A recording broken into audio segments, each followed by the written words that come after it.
എല്ലാവർക്കും നല്ല അനുഗ്രഹങ്ങൾ ഉണ്ടാവട്ടെ. അതുപോലെ അതിന്റെ ഒരു ഭാഗമാവാൻ എനിക്ക് പറ്റിയതിൽ എനിക്ക് ഒത്തിരി സന്തോഷം.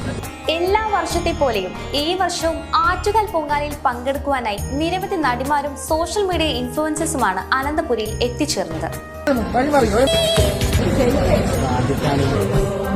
എല്ലാ വർഷത്തെ പോലെയും നടി ചിപ്പി ഈ വർഷവും ആറ്റുകാൽ പൊങ്കാലയിൽ നിറസാന്നിധ്യമായിരുന്നു.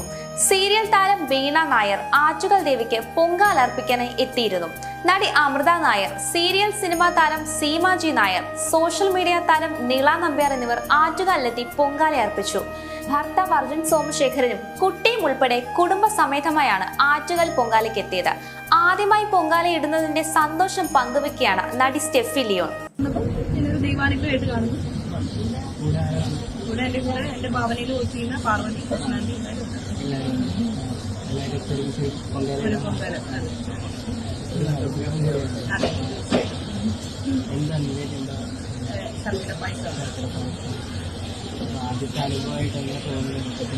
അല്ല, നല്ല അനുഭവം. അങ്ങനെ പ്രത്യേകിച്ച് നമുക്കൊന്നും ഒരു അനുഭവം പറയാനല്ല. നമുക്ക് എല്ലാവർക്കും നല്ല അനുഗ്രഹങ്ങൾ ഉണ്ടാവട്ടെ. അതുപോലെ അതിന്റെ ഒരു ഭാഗമാവാൻ എനിക്ക് പറ്റിയതിൽ എനിക്ക് ഒത്തിരി സന്തോഷം. അത്രേ.